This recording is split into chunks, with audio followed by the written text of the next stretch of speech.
নৌকো এসে যেখানটায় ভেড়ে সেখানে বাঁশের মাচা মতো একটা আছে, জাহাজ ঘাটা হলে অনায়াসে যেটি বলা যেত। সেই মাচাতে নেমে অসহায়ভাবে অনিমেষ একবার চারিদিকে তাকিয়ে দেখল। নিচে ময়ূরাক্ষীর কালো জল নিঃশব্দে বয়ে যাচ্ছে। তার স্রোতের গতি থাকলেও তবু একটু প্রাণস্পন্দন বোঝা যেত। এত মন্থর তার স্রোত, এত নিস্তরঙ্গ যে যেন মনে হচ্ছে সমস্ত জলটা যেন জমাট বেঁধে স্তব্ধ হয়ে গেছে।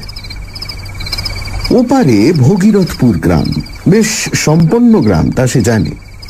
বহু লোকের বাস, অনেক পাকা বাড়ি, স্কুল, ডাকঘর আছে, কিন্তু এখান থেকে তার কিছুই দেখা যায় না। ঘাট থেকে উঠে যে রাস্তাটা গ্রামের দিকে গিয়েছে তার সাদা বালির আভাস নিবিড় বনের অন্ধকারে মিশে গেছে একটুখানি গিয়েই। দুদিকে বড় বড় গাছ, কি গাছ তা বোঝা যায় না, কিন্তু তারই অসংখ্য শাখা পল্লব সমস্ত গ্রামটাকে যেন চোখের আড়াল করে রেখেছে। একটা আলোর রেখা পর্যন্ত চোখে পড়ে না। ওপারেই যদি এই হয়, এপারের অবস্থা সহজেই অনুমেয়। এপারে যেদিন সে এসেছিল সেদিন দিনের বেলাও কোনো গ্রাম ওর চোখে পড়েনি। বাসটা এসে একেবারে এই ঘাটের ধারে দাঁড়ায়, যাত্রীরা সবাই ভগীরথপুর চলে যায়। সেদিন অন্তত এমন কেউ ছিল না যে ওপারে কোথাও যাবে। আসার সময় দুদিকে আম গাছের ঘন বন কাটিয়ে এসেছিল, বেশ মনে আছে। হয়তো ছিল কোথাও ঘর বাড়ি, কিন্তু তা ওর চোখে পড়েনি। পারাপারের জন্য একটা খেয়া নৌকা আছে, চওড়া ভেলার মতো প্রকাণ্ড বস্তু, কিন্তু শেষ বাস চলে যাবার পর আর ওপার থেকে কেউ আসবার সম্ভাবনা নেই জেনে সেই ইজারাদারও বহুক্ষণ বাড়ি চলে গেছে নৌকোটা ওপারে বেঁধে রেখে। বাবু, ভাড়াটা? তাড়া লাগায় মাঝি। বিহ্বলতা কাটে, কিন্তু যেন আরো ব্যাকুল হয়ে ওঠে অনিমেষ। ভাড়াটা কি রে? এই অন্ধকারে রাত্রিতে আমি এখানে কোথায় থাকবো? তুই তো 1 ঘন্টার রাস্তা 7 ঘন্টা এনে আমাকে এই বিপদে ফেললি। এখন নিদেন ওপারে পৌঁছে দে, দেখি কোথাও একটু আশ্রয় পাই কিনা। এপারে এই জঙ্গলে শেষে কি বাঘের পেটে প্রাণ দেবো? চল ওপারে নিয়ে চল। উটি লাল্লাম আজ্ঞা, উটি লাল্লাম আজ্ঞা। সে কি, কেন রে, কি হয়েছে? তার উত্তরে মাঝি যা বলল তার অর্থ হচ্ছে এই: ওপারে অন্য নৌকা গেলে খেয়ার ইজারাদার বড্ড বকাবকি করে, পুলিশে ধরিয়ে দেয়। সুতরাং ওপারে যাওয়া ওর পক্ষে সম্ভব নয়। অনিমেষ তাকে অনেক করে বোঝালো। ওপারে তাকে ধরবার জন্য ইজারাদার যদি বসে থাকতো তো অনিমেষ তাকেই ডাকত। শুধু ইজারাদার কেন, জনমানবের চিহ্ন থাকলেও সে মাঝিকে এ অনুরোধ করত না। কোনো মতে নামিয়ে দিয়ে সে চলে যাক, তাতে যদি কেউ তাকে ধরে তো অনিমেষ তার দায়ী, ইত্যাদি সব কথার উত্তরে সেই একই উত্তর, উটি লাল্লাম আজ্ঞা বাবু, উটি লাল্লাম আজ্ঞা। অনিমেষ তখন রাগ করে বলল, তবে তুইও থাক, আমি তো নৌকোতেই রাত কাটাই। আজ্ঞা, উটিও লাল্লাম। শুধু তাই নয়, দাঁড়ের একটা ধাক্কা দিয়ে নৌকোটা খানিকটা দূরে সরিয়ে নিয়ে গেল। টাকাটি শুনে দেন কেন, বাড়ি চলে যাই। তবে টাকাও পাবে না, যা, রাগ করে বলল অনিমেষ। কিন্তু যখন দেখে বুড়োটা সত্যি সত্যি একটা নিঃশ্বাস ফেলে ঘরমুখো হচ্ছে, তখন সে 1 টাকার নোট দলা পাকিয়ে ছুঁড়েই দিল। যা বেটা যা, পথে ডুবে মরিস তো ঠিক হয়, মনে মনে বলে অনিমেষ। ব্যাস, এরপর সব পরিষ্কার। ওপারে ঘন বনের নিবিড় অন্ধকার, সামনে অতল শান্ত জলে তারই রহস্য যেন জমাট বেঁধে, আর এপারে তার চারপাশ ঘিরেও দৈত্যের মতো কতগুলি গাছপালা। সুটকেসটা মাচার ওপর পেতে সেখানেই জেকে বসল অনিমেষ। বাঘ ভাল্লুক যদি সত্যি আসে তো জলে ঝাঁপিয়ে পড়তে পারবে, এখানেই খানিকটা তবু নিরাপদ। খড় খড় ঝটপট শব্দ করে কি একটা পাখি উড়ে বসলো মাথার উপর।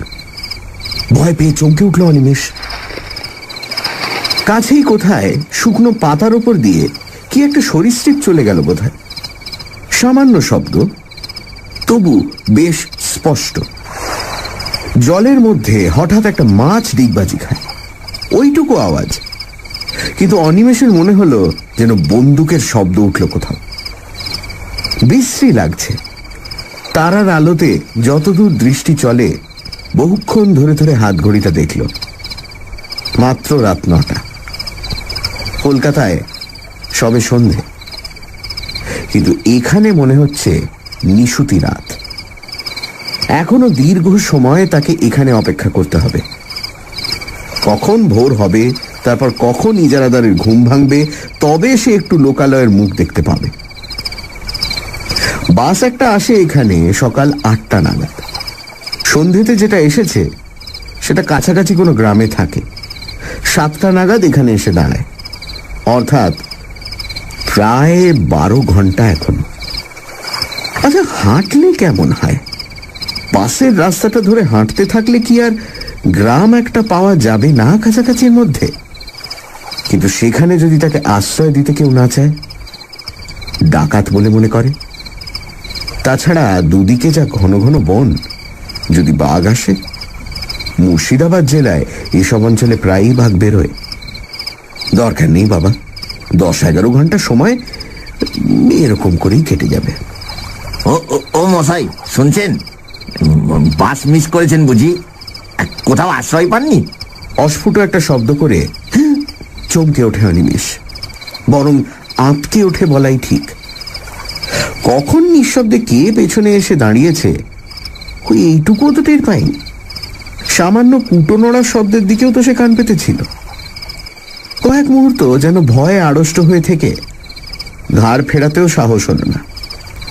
কথাগুলো যে বলেছে সে একেবারে ওর পেছনেই এসে দাঁড়িয়েছে, অত্যন্ত দ্রুত, যেন একটা কথা শেষ হবার আগেই আর একটা কথা শুরু হয়েছে। এইভাবে পরপর 3টি প্রশ্ন করে আগন্তুকটিও চুপ করে দাঁড়িয়ে নিঃশ্বাস ফেলছে। অবশেষে প্রায় মরিয়া হয়েই অনিমেষ ফিরে তাকায়। রোগা কালো গোছের একটি মানুষ, খুব বেটে নয়, তাই বলে ঢ্যাঙাও বলা চলবে না। উস্কো খুস্কো একমাথা চুল ও ঘন দাড়ি গোপ। ঘন দাড়ি কিন্তু আবক্ষ বিস্তৃত নয়, মধ্যে মধ্যে কামানো বা ছাঁটা হয় এমন দাড়ি, খোঁচা খোঁচা। একখানা খাটো আধময়লা কাপড় পরনে, কোঁচার খুঁট গায়ে জড়ানো। মোটা ভুরুর আড়ালে কোটরগত চক্ষু, তীক্ষ্ণ দৃষ্টি, নিঃশব্দে শুধুমাত্র চাউনির দ্বারাই যেন অনিমেষের সমস্ত ইতিহাস আয়ত্ত করবার চেষ্টা করছে। বলছিলাম যে আপনি বোধহয় কোথাও আশ্রয় পাচ্ছেন না, না? তাহলে বরং চলুন না হয় আমার কুটিরেই কোনো মতে রাতটা কাটিয়ে দেবেন। হায় রে, কপাল কুণ্ডলারা শুধু উপন্যাসেই দেখা যায়। যাকে নবকুমারের অদৃষ্টতা নয় তা তো বোঝাই যাচ্ছে। তাই বলে কি ওর চেয়ে ভদ্র চেহারার কেউ জুটতে নেই? এই লোকটাকে দেখেই যেন পাগল বলে মনে হয়। শেষ পর্যন্ত এর আশ্রয়ে গিয়ে কি আরো বিপদে পড়বে নাকি? কি বলেন, যাবেন নাকি? আপনি এখানে মানে আমতা আমতা করে অনিমেষ। আমার এখানেই একটা ঘর আছে, এই যে। লোকটা আঙুল দিয়ে দেখায়। সত্যি তো, এই তো, বলতে গেলে তার সামনেই পাড়ের উপর একখানা খড়ের ঘর। ও অঞ্চলে যেমন হয় তেমনি। আশ্চর্য, এতক্ষণ তার চোখে কি হয়েছিল? লোকটি বোধ হয় তার মনের ভাব বুঝেই হেসে বলল, ঘরে আলো ছিল না কিনা, তাই অন্ধকারে টের পাননি। আমিও বাড়ি ছিলুম না, নদীর ধার দিয়ে দিয়ে একটু বেড়াতে গিয়েছিলুম। অন্ধকারে একা একা বেড়াতে আমার বেশ লাগে। এখানে বাঘের ভয় নেই? আছে বই কি, তবে আমার অত ভয় নেই। মরবার ভয় করি না, করে লাভই বা কি বলুন? মরতে তো একদিন হবেই। না, লোকটাকে ঠিক পাগল বলে তো মনে হয় না। চলুন চলুন, ঘরে বসেই কথাবার্তা হবে ক্ষণ। চলুন বলে সুটকেসটা তুলে নেয় অনিমেষ। একখানা নয়, পাশাপাশি দুখানা ছোট ঘর, সামনে এক ফালি দাওয়া। ভেতর দিকে আরো কি আছে তাও নজরে পড়ল না। দাওয়া বেশ ঝকঝকে করে নিকানো, পরিচ্ছন্ন। লোকটি আগে আগে পথ দেখিয়ে নিয়ে গিয়ে ওকে দাওয়াতেই দাঁড় করিয়ে রেখে দোর খুলে ভেতরে ঢুকল। তালা চাবির বালাই নেই, দোর শুধু ভেজানোই ছিল। ঠেলা দিতেই নিঃশব্দে খুলে গেল। ভেতরে ঢুকে আশ্চর্য রকম ক্ষিপ্রতার সঙ্গে একটা আলো জেলে লোকটি বলল, আসুন আসুন, ভেতরে আসুন। সানডে সাসপেন্স, শুধুমাত্র রেডিও মির্চি 98.3 FM এ। It's hot. গল্পের পরবর্তী অংশ ব্রেকের পর। সানডে সাসপেন্সে আজ গজেন্দ্র কুমার মিত্রর লেখা এক রাত্রির অতিথি। অনিমেষ নৌকো করে একটা জায়গায় এসে পৌঁছেছে, ওপারে ভগীরথপুর গ্রাম।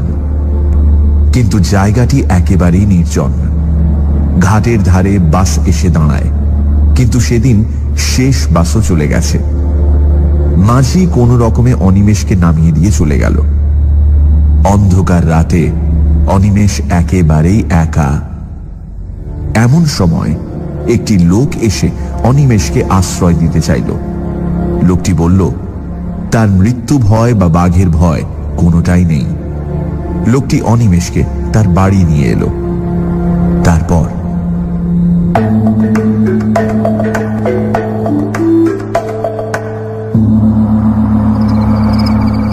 ঘরে আসবাবপত্র বেশি ছিল না। একটা তক্তপোষের ওপর একটা মাদুর বিছানো, শয্যা বলতে এই, একটা বালিশ পর্যন্ত নেই। এক পাশে একটি দড়ি টাঙানো, তাতে খান্দুই কাপড়। তার মধ্যে একটা লাল মেঝেতে জলের মেটে কলসি, একটা কাঁসার ঘটি এবং পিতলের পিল সুজে একটা মাটির প্রদীপ। এছাড়া আর কোথাও কিছু নেই। বসুন, ওই চৌকিটার উপর বসুন। তারপর খানিকটা নিঃশব্দে দাঁড়িয়ে নিজের দুই হাত ঘষে কেন এক রকমের বিচিত্র হাসি হেসে বলল, ভালো বিছানা আমার নেই, ওই সুটকেসটা মাথায় দিয়েই শুতে হবে। আর খাবারও তো কিছু দিতে পারবো না, ঘরে আমার কিছুই নেই। আপনি মদ খান? যেন একটা আকস্মিক উগ্রতা দেখা দেয় ওর প্রশ্ন করবার ভঙ্গিতে। না না, রক্ষে করুন, কিচ্ছু ব্যস্ত হবেন না আমার জন্য। আশ্রয় পেয়েছি এই ঢের। ওই আশ্রয়টুকুই যা, বাঘ ভাল্লুকের হাত থেকে তো বাঁচলেন অন্তত। তা আশ্রয় ভালোই, ঘরখানা মন্দ নয়, কি বলেন? বলতে বলতে হেসে ওঠে সে। সাদা ঝকঝকে দাঁত কালো দাড়ির ফাঁকে চকচক করে। অনিমেষের যেন ভালো লাগে না ওর ভাবভঙ্গি। আবারও সেই সন্দেহটা মনে জাগে, পাগলের পাল্লায় এসে পড়ল নাকি। আপনি এখানে কি করেন? আপাতত কিছুই না। আচ্ছা বসুন, আমি একটু আসি। মুখ হাত ধোবেন নাকি? ধুতে পারলে ভালোই হতো, কিন্তু অনিমেষের তখন নড়তে ইচ্ছে করছে না। সে বলল, না না, দরকার নেই। লোকটি বেরিয়ে গেল। অনিমেষ স্তব্ধ হয়ে বসেই রইল। ভালো বোধ হচ্ছে না ওর, কেমন যেন একটা অস্বস্তি হচ্ছে। কি করে লোকটা এখানে? এমন একাই বা থাকে কেন? ঘরে কোনো রকম কিছু খাবার নেই তো নিজে খায় কি? চোর ডাকাত নয় তো? লোকজনকে ভুলিয়ে এনে শেষে ঈশ্বর বাঁচিয়েছে। ব্যাগে ওর খান কতক পুরনো কাপড় জামা ছাড়া আর কিছুই নেই। পকেটেও মাত্র টাকা 6 আছে। কিন্তু একটু পরেই সমস্ত দেহ হিম হয়ে ওর মনে পড়ে, এই সব উদ্দেশ্যে যারা নিয়ে আসে ভুলিয়ে, টাকা না পেলে তারা আরো হিংস্র হয়ে ওঠে। তাছাড়া মেরে ফেলে তবে তো দেখবে কি আছে না আছে। ওদের দেশে একবার খুব ডাকাতের উপদ্রব হয়েছিল। তারা একটা লোককে খুন করার পর পেয়েছিল মাত্র একটা আদলা। কখন গৃহস্বামী আবার নিঃশব্দে ওর কাছে এসে দাঁড়িয়েছে অনিমেষ টেরও পায়নি, যদিও খোলা দরজার দিকে চেয়েই বসেছিল সে। আশ্চর্য, লোকটা বলল, বলছি কি, এখনই শুয়ে পড়বেন নাকি? যদি ঘুম পেয়ে থাকে তো আলাদা কথা, নইলে একটু বসি। এই কতদিন লোকের সঙ্গে কথা কইতে পাইনি, বলেন তো দুটো কথা কয়ে বাঁচি আর কি। এখানে তেমন লোকজন তো নেই, আসেও না কেউ। অনিমেষ আবারও পূর্ব প্রশ্নের জের টানল। তা এমন জায়গায় আপনি থাকেনি বা কেন? সেই হাসি গৃহস্বামীর মুখে, তেমনই নিঃশব্দ হাসি। দাড়ির ফাঁকে শুভ্র দন্তের সেই বিজলি প্রকাশ। ভয় নেই, আমি চোর ডাকাতও নই, পাগলও নই। ঘরে কিছু নেই মানে আমার কিছুর দরকার নেই, থাকারও দরকার হয় না আমার। কেন জানেন?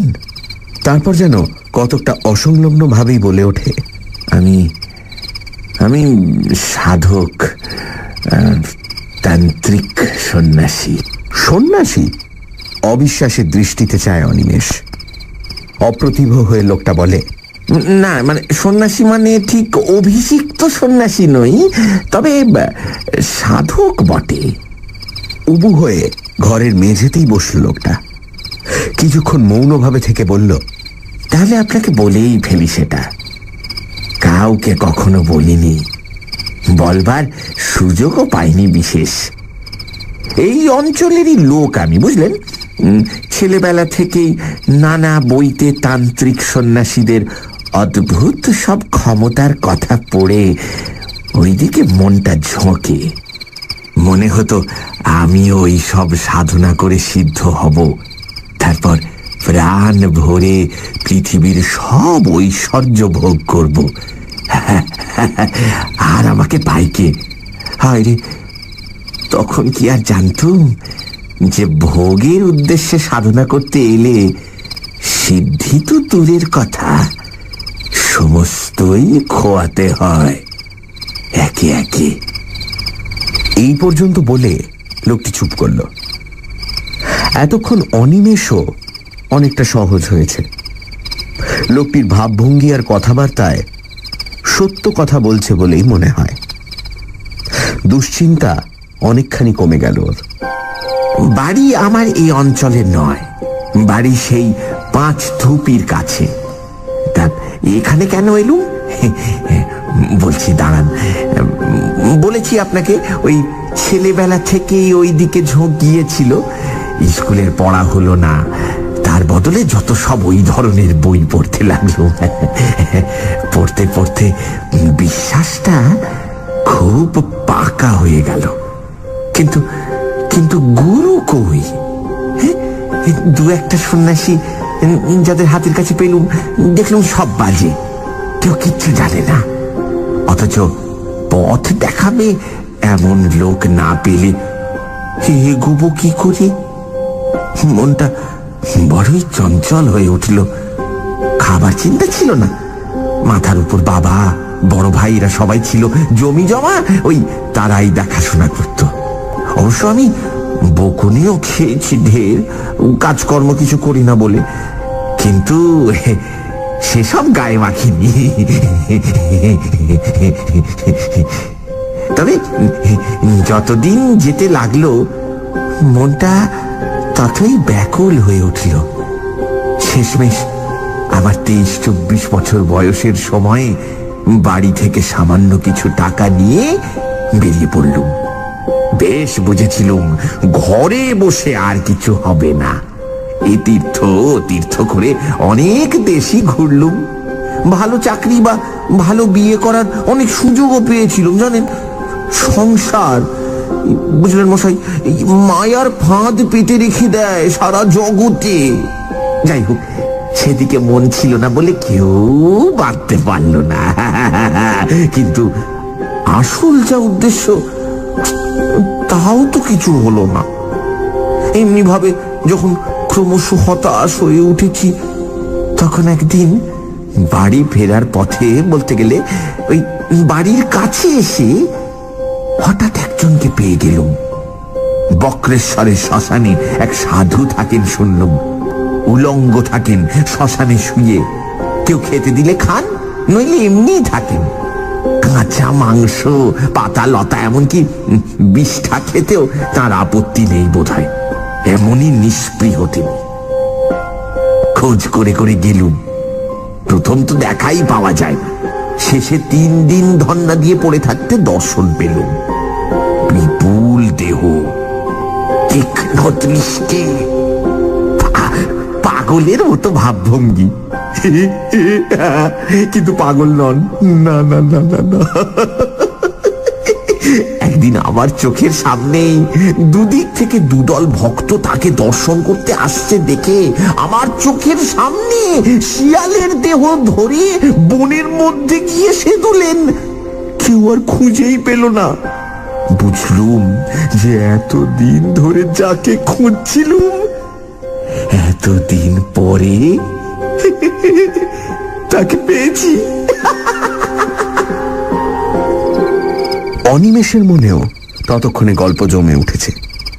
লোকটি থামতেই সে বলল, তারপর? লোক তো পেলুম, তাকে ধরি কি করে? কিছুতেই ধরা দেয় না। কিছু বলতে গেলে শ্মশানের পোড়া কাঠ তুলে তেড়ে আসে।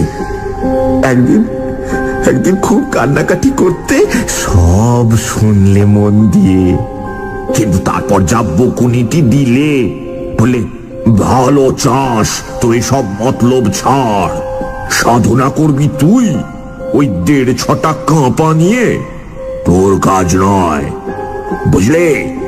মরবি একেবারে। তাছাড়া ভোগ করবার জন্যে সব কাজ যে করতে আসে তার একুল ওকুল দুকুল যায়। ঘরের ছেলে ঘরে ফিরে যা, যা বিয়ে থা কর, নিজে নিজেই ভগবানকে ডাক, নয়তো কুলগুরুর কাছে দীক্ষা নিস। অনেক কাকুতি মিনতি করলাম, বাবার আর দয়া হলো না। আমি কিন্তু মশাই হাল ছাড়লুম না। আমার তখন জেদ চেপে গেছে কিনা, ওইখানেই পড়ে রইলুম, বলতে গেলে না খেয়ে দে, আর গোপনে ওর দিকে নজর রাখলাম, যদি আসল প্রক্রিয়ার কিছু হদিশ পাই। বুঝলেন না? এতদিন কি আর বৃথাই এ লাইনে ঘুরেছি? আসল মানুষ না পাই, ওদের ভেতরের কথা কিছু কিছু জেনেছি বই কি। তারপর হলো কি মশাই, আরো 2-1 সাধক আর ভৈরবী ওখানে এলো বাবার সঙ্গে দেখা করতে। গোপনই এলো, কিন্তু আমি তো ওইখানেই পড়ে থাকি, আমাকে এড়াবে কি করে? পর কদিন ওদের চক্র বসলো, আমি তাও দেখলুম। মনে হলো যে আর কি, সব তো শিখে গেছি। ওখান থেকে রওনা হয়ে আর বাড়ি ফিরলুম না। নির্জন স্থান, অথচ শ্মশান, লোকালয় কাছে, এইরকম খুঁজতে খুঁজতে এসে পড়লুম। পথে নলহাটিতে একজন তান্ত্রিকের কাছে দীক্ষাও নিয়ে নিলুম। ও মশাই, এলুম তো এখানে, কিন্তু সাধনা আর হয় না। প্রথম দিন থেকে বিঘ্ন। উপকরণ জোটে তো দিন পাই না, দিন পাই তো উপকরণ নেই। শেষে অনেক কৌশল করে, অনেক নিচে নেমে যদি বা সব জোগাড় করলুম, এই মঙ্গলবার অমাবস্যার রাত পেয়ে যেমন আসন করে বসেছি। কি বিঘ্ন, কি বিঘ্ন! উফ, ধ্যানে মন দেব কি, কিছুতে মনই স্থির করতে পারি না। এখন এটা বাসের রাস্তা হয়ে শ্মশান এখান থেকে সরে গেছে। আগে এখানটাতেই শ্মশান ছিল। এই যে এখন যেখানে ঘর দেখছেন, এই যেখানে আমরা বসে আছি, এইখানেই সেদিন আসন করে বসেছিল। নিজের অজ্ঞাতেই অনিমেষ যেন একটু সরে বসে। তারপর বলে, আচ্ছা, বিঘ্ন কি রকমের? ভয় পেলেন? শুনেছি তো এরকম সাধনায় বসলে প্রথম নানা রকমের ভয় দেখায়। কিন্তু সেটা শুধুই পরীক্ষা করার জন্য। আপনিও তো সেরকম শুনেছিলেন নিশ্চয়ই, তবে ভয় পেলেন কেন? হাসল লোকটা আবারও। কাউকে ছেলে মানুষই করতে দেখলে বিজ্ঞ মানুষেরা যেমন হাসে, কতকটা তেমনই হাসি। বলল, জানে তো সবাই, কিন্তু শোনা এক জিনিস আর অভিজ্ঞতাটা আর এক। তেমন অভিজ্ঞতা হলে বুঝতেন।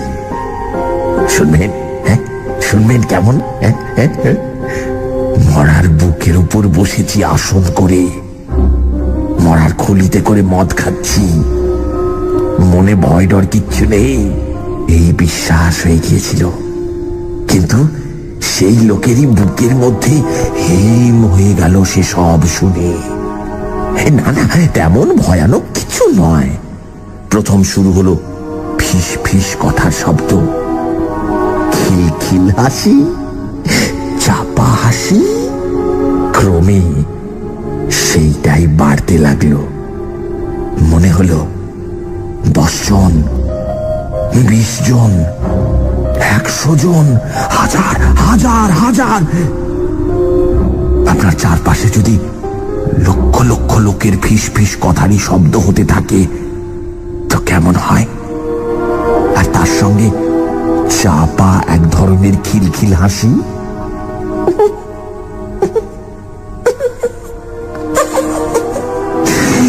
তবু আমি স্থির হয়ে আসনেই বসে রইলুম, নড়লুম না। যদিও কাজে আর মন দিতে পারলুম না, এটাও ঠিক। তারপর মশাই স্পষ্ট দেখতে লাগলুম শ্মশানের মাটি ফুঁড়ে ফুঁড়ে যেন মরাগুলো উঠছে।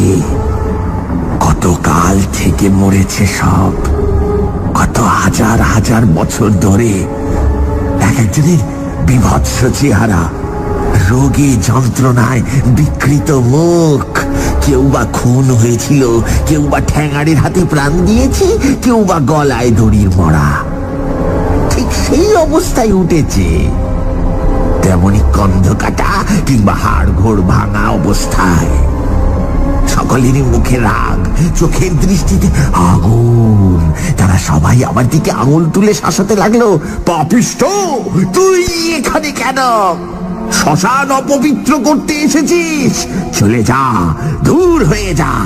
জানিস না এখানে আমরা পাহারা দিচ্ছি? মনে পাপ নিয়ে তুই এসেছিস শ্মশান জাগাতে? চলে যা, চলে যা। তার মধ্যে একজনের আবার শুধু কঙ্কাল। বোধহয় তাকে পুঁতে রেখেছিল কোথাও মেরে, তারপর তাকে তুলে পোড়াতে হয়েছে। সেটাই সবচেয়ে কাছাকাছি এলো। মুখে সেই এক শব্দ, দূর হ, দূর হ। ভয় পেলুম খুব। তবু এও জানি একবার ভয় পেলেই গেল। চিরকালের মতো প্রাণপণে চেঁচিয়ে উঠলুম, যাব না, যাব না, উঠব না আমি। ব্যাস, আর যাই কথা। সেই কঙ্কালটা আরো এগিয়ে এসে তার সেই অস্থিময় আঙুল কটা দিয়ে আবার গলাটা চেপে ধরল।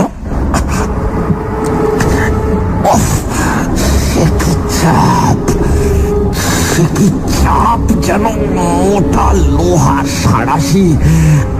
কত চেষ্টা করলো মুক্ত হবার, কিন্তু সে বজ্র কঠিন মুষ্টি খোলে কার সাধ্য। দম বন্ধ হয়ে গেল। বুকে সে এক অসহ্য যন্ত্রণা। মনে হলো যেন দেহের প্রতিটি শিরা পেটে যাচ্ছে। কলি বিকলি করতে লাগলো এক ফোঁটা হাওয়ার জন্য। সে হাওয়া চারিদিকেই রয়েছে, তবু এক বিন্দু বুকের মধ্যে দিতে পারলাম না। বরং আরো চেপে বসতে লাগলো সেই সাঁড়াশির মতো আঙুলগুলো।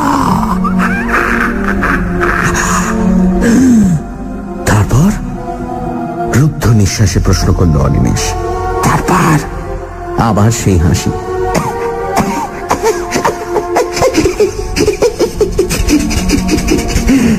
তারপর আর কি? মুক্তি। সেই থেকে ঘুরে বেড়াচ্ছি এখানেই, কাজ নেই, কামাইও নেই, জায়গাটার মায়া ছাড়তে পারি না। সবচেয়ে কষ্ট হয় কথা কইবার লোক নেই বলেই। কিন্তু কথা কইতে গিয়েও একটা অজ্ঞাত আতঙ্কে অনিমেষের যেন গলা কেঁপে যায়। আপনি মুক্তি পেলেন কি করে? তা আমিও জানি না। এক সময় দেখলুম যে আমি দাঁড়িয়ে রয়েছি আমারই ভূতপূর্ব আশ্রয়, অর্থাৎ কিনা দেহটার পাশে। যারা এসেছিল তাদেরও তো কাজ শেষ, তারাও সব যে যার মিলিয়ে গেছে। এক কথায় সব কিছুর শান্তি।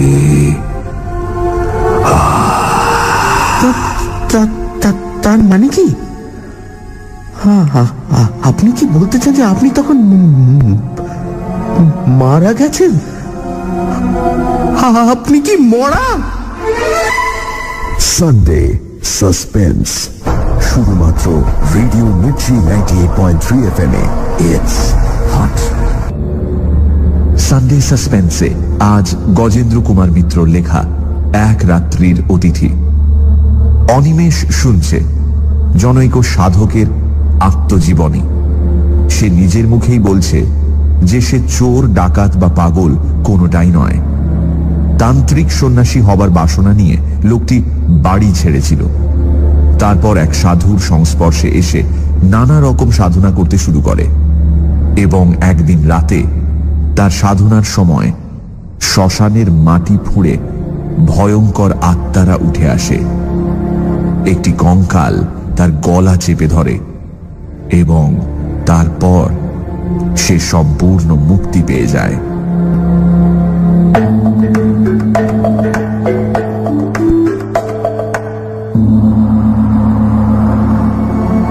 প্রশ্নের শেষ অংশটা আকস্মিক আর্তনাদের মতো চিৎকারে পরিসমাপ্ত হয়।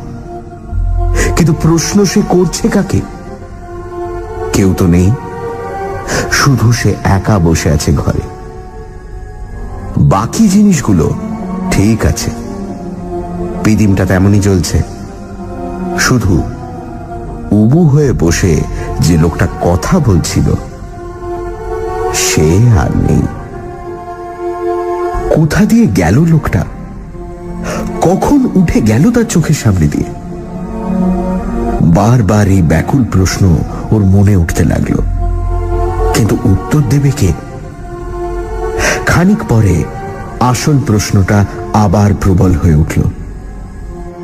তাহলে কি লোকটা যা বলে গেল তাই সত্যি? ও লোকটা মানুষ নয়, অশরীরী, বিদেহী আত্মা। খাবার কিছু লাগে না ওর, বলেছিল বটে। মরবার ভয় নেই।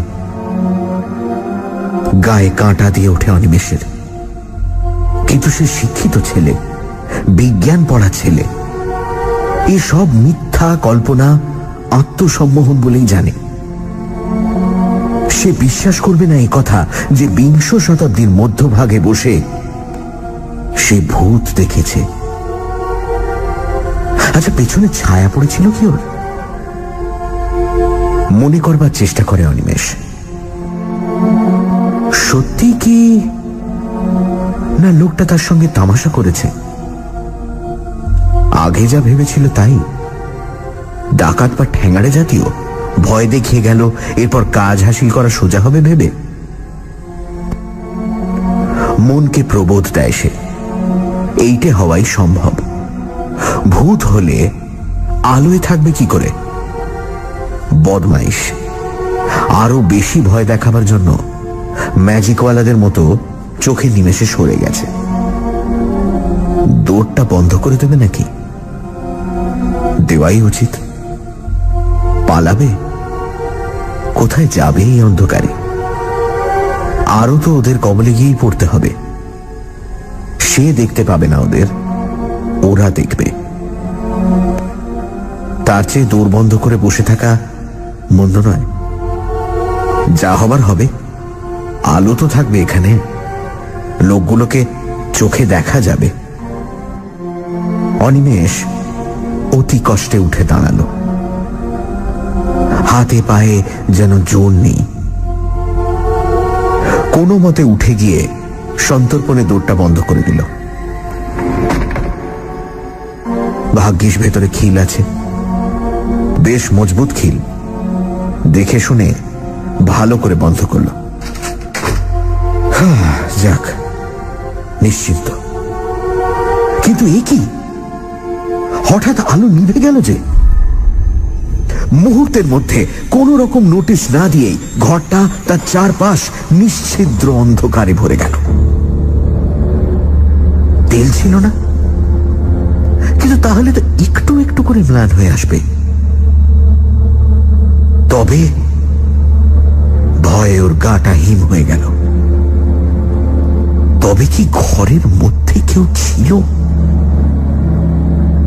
এখন ফু দিয়ে নিভিয়ে দিল। সেই লোকটাই কি?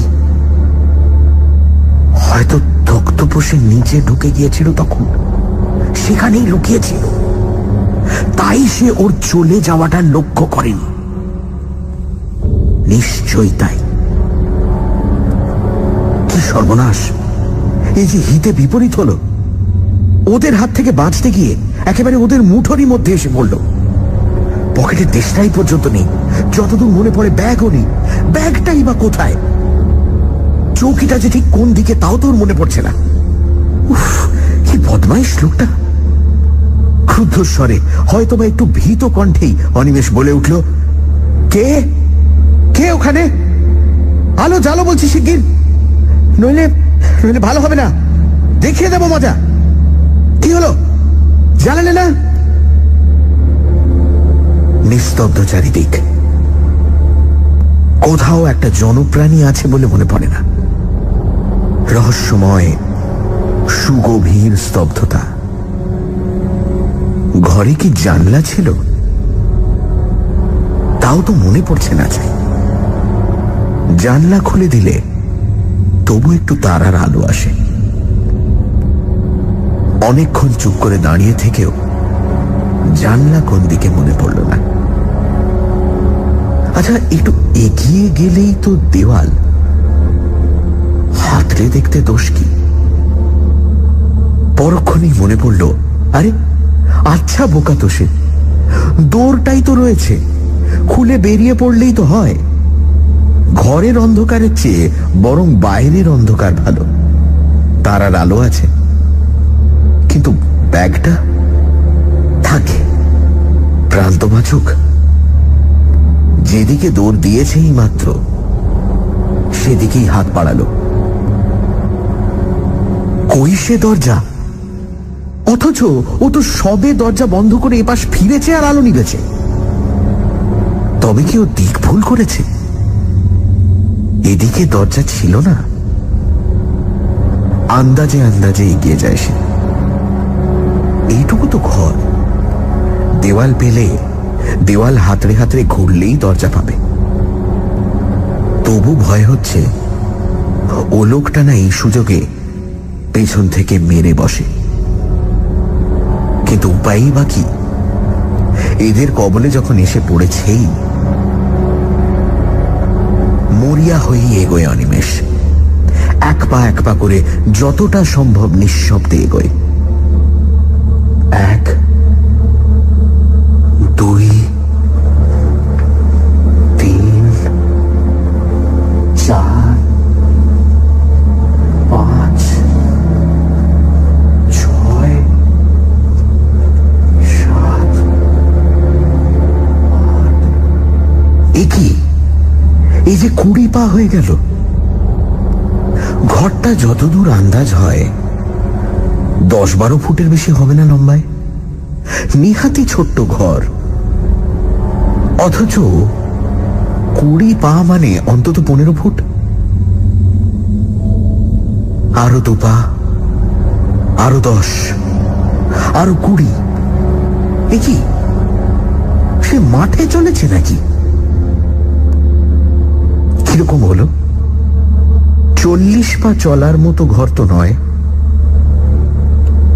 কোনাকুনি হাঁটছে, তাতেই বা এত দূর হবে কেমন করে? তবু আরো কয়েক পা যায় সে। হয়তো চলতে চলতে তখন গতি বেঁকে গিয়েছে। সোজা হয়ে হাঁটে আরো খানিকটা, না, তবু দেওয়াল নেই। রহস্যময়, অন্ধকার, অনন্ত শূন্যতা। বাইরের মুক্ত শূন্যতা নয়, 4 দেওয়ালের চাপা, তবু তা অনন্ত। এইবার কপালে ঘাম দেখা দেয় অনিমেষে। এতক্ষণ ডাকাতের ভয় যা হয়নি, এবার তাই হলো। পা দুটো কাঁপতে লাগলো থরথর করে, একেবারে যেন ভেঙে এলো। অসহায় ভাবে সেইখানেই বসে পড়ল সে। এ তার কি হলো? কি চক্রান্তে জড়িয়ে পড়ল সে? তবে কি সে লোকটা অশরীরী? সত্যি সত্যি সে কি তাহলে কোনো প্রেত জনির মায়াতে এসে পড়েছে? বিহ্বল হয়ে ভাবে অনিমেষ কি করবে, কিন্তু কোনো পথ দেখতে পায় না। ওই যে কারা আসছে না? হ্যাঁ, ওই তো কত লোকের পায়ের আওয়াজ, অন্তত 8-10 জনের কম নয়, কিংবা আরো বেশি। এই বাড়ির কাছেই আসছে। ওই তো দাওয়ায় উঠল। ও মশাই, শুনছেন? ও মশাই!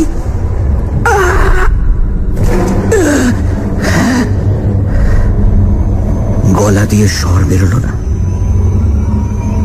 টাকরা শুকিয়ে গিয়েছে, গলা কাঠ।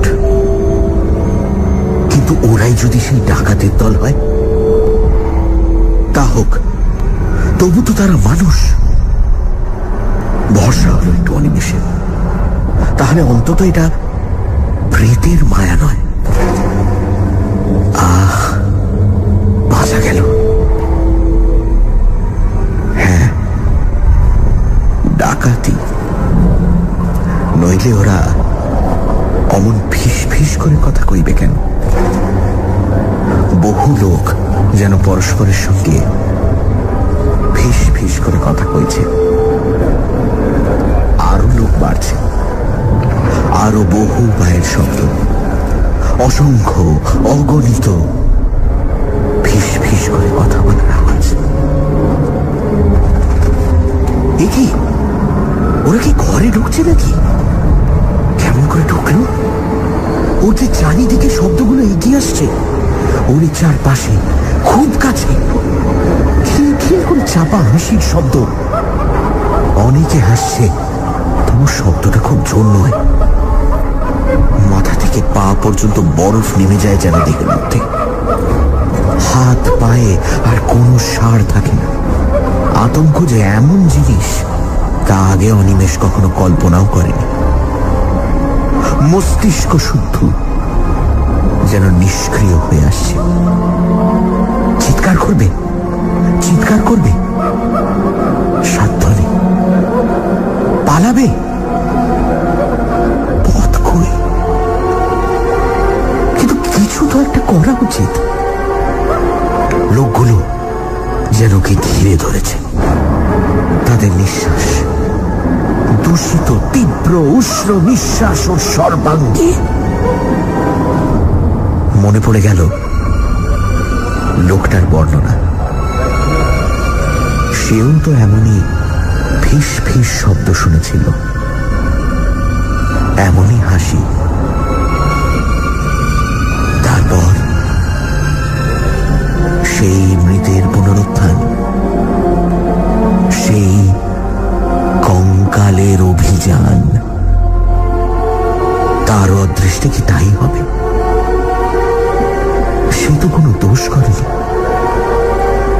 সে তো সাধনা করতে আসেনি সবের বুকের উপর চড়ে।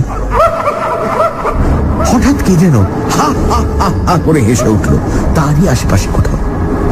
তীক্ষ্ণ চড়া গলার সে হাসি, মনে হলো যেন তার পাশে অন্ধকারকে বিদীর্ণ করে ছড়িয়ে পড়তে চাইছে, আবার চারিদিকে দেওয়ালে ধাক্কা খেয়ে ফিরে আসছে তারই চারিদিকে। বহুক্ষণ ধরে যেন এই হাসির শব্দ ধ্বনিত আর প্রতিধ্বনিত হতে লাগলো তাকে ঘিরে।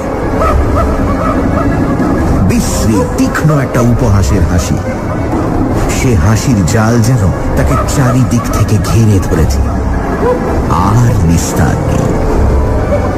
প্রাণপণ চেষ্টায় মরিয়ার মতো চিৎকার করে উঠল একবার অনিমেষ, হে ভগবান, এ কি করলে? সত্যি তো, ভগবানের কথা তো তার মনে ছিল না, তাকে তো সে ডাকেনি। হে ভগবান, হে হরি বাঁচাও, হে রামচন্দ্র। আর কিছু মনে এলো না তার। গায়ত্রী মনে আছে কি? হ্যাঁ আছে।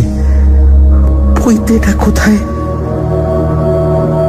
সুগভীর ক্লান্তি আর অসহ তন্দ্রায় চৈতন্য শিথিল হয়ে আসে তার। ঘুম যখন ভাঙল অনিমেষের, তখন সকাল হয়নি, কিন্তু ফর্সা হয়েছে একটু। খানিকটা সময় লাগলো তার সবটা মনে করতে। তারপর ধর্মড়িয়ে উঠে বসে ভালো করে চেয়ে দেখলো যে সে বাস দাঁড়াবাড়ি ফাঁকা জায়গাটার মধ্যে ঘুমিয়ে পড়েছে কখন। সুটকেসটা খানিকটা দূরে একটা গাছতলায় পড়ে আছে। আরে সে ঘর, সে ঘরটা কোথায় গেল? যত দূর দৃষ্টি যায় কোথাও কোনো ঘরের চিহ্ন মাত্র তো নেই। সে কি বাস থেকে নেমে সেখানেই ঘুমিয়ে পড়েছিল? তাই হবে হয়তো, হয়তো সবটাই ও স্বপ্ন। সে উঠে নদীতে গেল।